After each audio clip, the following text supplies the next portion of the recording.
Hey guys, this is Robert Smoot, and this is Apex MobileSketch for Android. And this video is designed to really take you through some of the basic concepts to getting started, as well as introduce you to some of the components that make up the user interface. Apex MobileSketch has been released, and for those of you that already have it, this is a great video in helping you get started. And for those of you that are interested, this is a great video for watching what the product does so that you can see why it's so popular for drawing sketches in the field. The UI side of it, on the right side, is the input panel. This panel will change based on the type of mode you're in, but it's mostly for inputting distance and direction. Just above that are some view tools like pan and zoom and center to fit. Across the top is our context area. That context area is always updating to show you what it is that you've drawn at that particular point, or give you some other attributes for selected items that you have on the editing side. On this left side, you have the modes toolbar, things like select, draw, define area, text, symbols, all the things that you would expect in an Apex product. To draw, all you have to do is tap on the screen and it will change the cursor to green, which means the pen is down. You can tap it again to pick the pen up. You can do the same thing with enter as well. What this means is you can pick your pen up at any time and draw anywhere that you wish. You don't have to finish areas to draw the next area, and it allows you to draw new areas as you encounter them. So all you have to do is tap enter and draw. Notice that we have an offset, which means my finger doesn't have to be right on top of that cursor, mainly because you need to be able to see it to draw precisely, and we don't want you having to try and look under your finger to see where that cursor is. As I drag my finger around the screen in a touch fashion, I can drag this out to a distance that I like based on the measurements that I have, or I can delete that line. I can input a distance and direction. I can also use my arrow keys to continually adjust this particular line, and once I'm happy with it, I can tap enter to accept it. So I'm going to delete that and tap in 24 feet to the right and tap enter. Next one is 10 feet down, 4 feet to the left, 7 feet down, 10 feet to the right, and you see how quickly you can start to create your areas. I'll come 35 feet down. Notice that it's drawn off the port here. I can tap enter, and I can tap the center to fit, but I can also tap and hold it, which will lock it into that mode, so every time I draw off the drawing port, it will automatically fit it and center it within my drawing port. I'm going to pick my pen up here because I want to draw this porch patio that I just passed up. I'm going to tap enter to pick the pen up. I'm going to drag it. I can jump to that point by tapping the jump button that's right here in the directional pad, or I can just drag it close and it will snap to it. So when I tap enter, I'll put my pen back down and I continue drawing. Notice that we have not defined anything yet. Many times it's because we don't know what it is that we're measuring just yet. I need to come in alignment with this 3-foot line, so I'm going to tap and hold, and it will automatically travel in that distance so it comes in alignment. I'm going to also tap and hold up, and it comes in alignment with this 24-foot line here. I want to make this a curve though. It's a rounded corner, so all I have to do is tap on the curve button, and it gives me all the elements that make up this particular curve here. Notice that it defaults to 90, which is the most popular curve, but I can change it to match any of the information that I encounter or have available to me while I'm on site. So I can tap enter again to accept that, and I can tap jump, which will jump it to the closest point, tap enter, and that area is done. I pick the pen up by tapping enter again, but notice I don't have to trace all the way back to the point of beginning. We have advanced area detection in MobileSketch, so all you have to draw is the lines that you need to. So I'm going to drag back close to this point. Notice it snaps to it. I can put my pen down and I can continue where I left off. On angles, you can simply draw it with rise and run, say 16 feet to the left and 12 feet up, which automatically draws it out at 53 degrees. But I can also just draw off in that direction. Let's say we know it's 20 feet and I have a miter gauge that allows me to measure the angle here, and I know this angle is 53 degrees. I drew 20 feet. Up here in this context area, all I have to do is tap in the angle, tap in 53, tap enter, and it makes the adjustment for me. So I can tap enter again to accept it, and now I'm ready to draw the next one. So it might be 15 feet off in this direction, but it's 90 degrees, and that's not quite 90, so I can tap in the angle, change it to 90, tap enter again, and it automatically makes the adjustment. You always have calls back to the point of beginning, so all you have to do is draw back to the point of beginning using these buttons. I can tap on that 6.9, it automatically draws it, and I can tap this 14 or the 2 POB. So I can tap that and it closes the area. So now I want to draw the garage. So I tap enter here, let's go 20 feet up. And you'll notice that as soon as I tap enter, it's automatically going to size it to fit within that drawing port.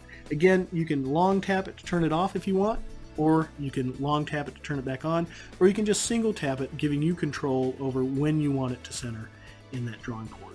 So I'm going to long tap to the right, come in alignment with that point, tap enter. I'm going to long tap until it gets down to the bottom, and if you pass it like that, all you have to do is long tap back up and come in alignment with the points that you need.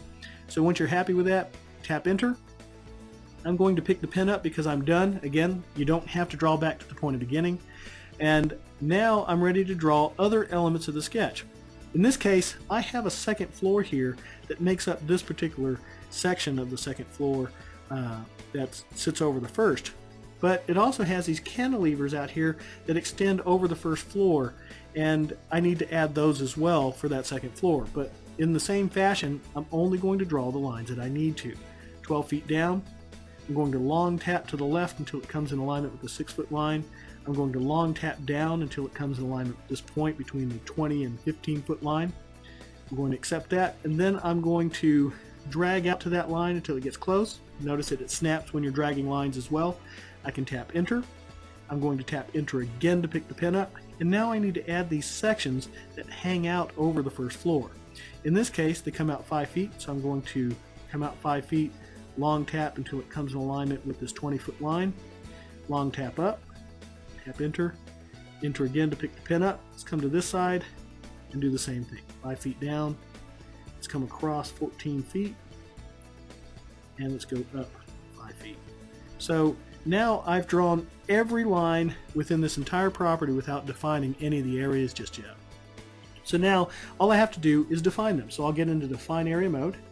I'm going to tap in the first portion of the first floor, and notice that it just detects that, but that's not the first floor. The first floor is both of these pieces. So all I have to do here is tap again in this other area, and it adds it to it. Notice that none of the dimensions were showing. If you don't select the right one, you can tap away.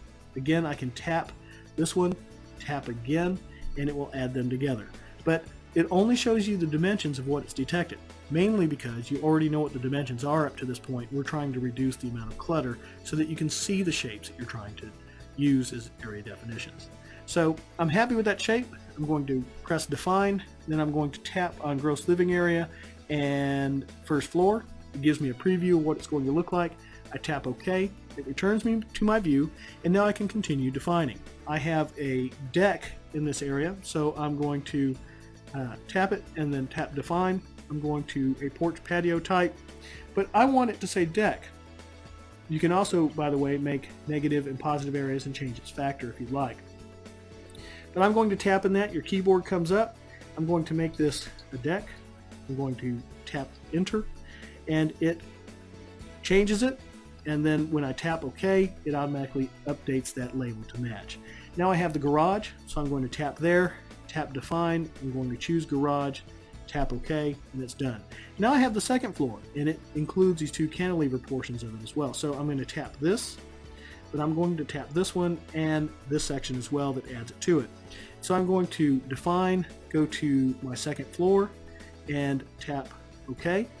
At this point, you've defined everything, and to show you, I'm going to go to the select mode here, and I'm going to tap in this area and just drag it over here to the side so that you can see what it was using for its particular calculations. Notice no lines are overlapping or anything like that. But this is a stacked fashion. I can tap in an area and I can move it. I can also change its hotspot so that I can snap it. I like this point and that point to match up, so I can tap in that area, drag it close, and it'll snap it back. So depending on how it is that you want to present your sketches, either in a stacked fashion or separated, that's really up to you. But once you're happy, all you have to do is center it and you're ready to go. And now let's place a few text labels. I'm going to zoom in just a little bit so we can see this particular area right here. When you go to text labels, it's going to show you your presets. These are your labels that are automatically contained by default, but you can also tap and choose custom labels by tapping in that and then typing in what it is that you want. All you have to do is pinch or expand to size. You can also rotate it, and once you're happy with it, then you can tap again or tap enter to anchor it. But in this case, I want to place a bedroom, and as soon as you tap it, it automatically changes. I've got a bedroom here. I can tap enter, and it gives me another bedroom. Now I can tap the screen as well. So when I tap that, it gives me another one, and I've got one more right here. And so you can quickly see how you can annotate your sketches. I have a kitchen that I need to place, so I'm going to tap on kitchen, rotate this one, make it a little bit smaller, and tap that. And finally, I have one more here for dining room, so I'm going to place that, change that, and tap enter to place it. So again, placing text labels is a piece of cake. I'm going to tap and place a few symbols, and when you go to symbols, if you have anything in favorites, it's going to show that. But by default, if you've got the product for the first time, it's only going to show this list, and it's not going to show any of these stars. If it has a star beside it, it's going to be a favorite. And to add a star, all you have to do is tap and hold it, and it will place a star next to it, which means when you go back to favorites, it's going to show up in that list, and that's what's going to show up, giving you the ability to reduce the amount of symbols that you would see at any particular time, showing you only the ones that you use more frequently. So in this particular case, I want to place a door, so I'm going to grab this external door. It places it in the center of the screen, gives you some hints down here about what type of door that is, and as I place it close to that line, it automatically snaps, and if I continue to drag in that same direction, it will automatically flip it as well to the other side. So let me zoom in a little bit more so you can see these offsets that are going on here. So you've got the offsets that are here that match the offsets that are shown in the context area. And if you want to place that more precisely, say it's 1.2 on this left side, so I can tap that, change it to 1.2, tap enter, and you'll notice that it makes the adjustments automatically. So I can tap enter again to place it, and it gives me another door to place. So I'm going to zoom back out and move this up because I want to place a sliding door up here. So in doing that, I can choose, say, the sliding door that I have here, and as I get close to that line, it automatically snaps, shows me my offsets. And again, if you're doing it just by visual or eyeballing it in, all you have to do is just get it close, tap enter, and it's the same way for angled lines as well. So as I get close to this angled line, it automatically adjusts to match the angle. Going back to calculations now, and it gives you a special view that allows you to zoom in and out, and also when you tap on a particular area, it highlights it as well. That's for simple verification. So if you had a complex sketch and you have multiple porches or multiple of the same types of areas, you can specifically tap on one and it will highlight the display to match so that you can ensure that before you leave the site that it matches your measurements. Now that we've done that, I'm going to tap OK. We can come up here to File, Save. Let's give it a name. It will default by date and time, but you can change that to say anything that you need it to match or recognize later on when you want to pass it back to yourself. In this case, I'm just going to call it MSA video. I'm going to tap enter. It's automatically saved, and you'll get messages that confirm that. Then I can email it to myself.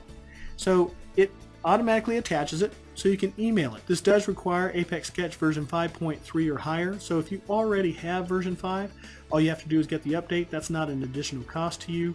You do need to have the MobileSketch module activated though, and those of you that do not have version 5, you're going to need this because Apex MobileSketch for Android was designed as a companion product for Apex version 5. Once you've sent this over to yourself, you can then import it. If you're in an integrated fashion with, say, Form software or a Canvas system, you can go to File, Import, load up this AMS file that you have here. Once you have that AMS file loaded, then you can pass that information back into your Canvas system's property records or to your Form software altogether. Again, this is an introductory video to help you get started. If you need more help, just give us a call at this number. Or if you need more reference materials, you can download the MobileSketch for Android reference guide from our website. Thanks for watching.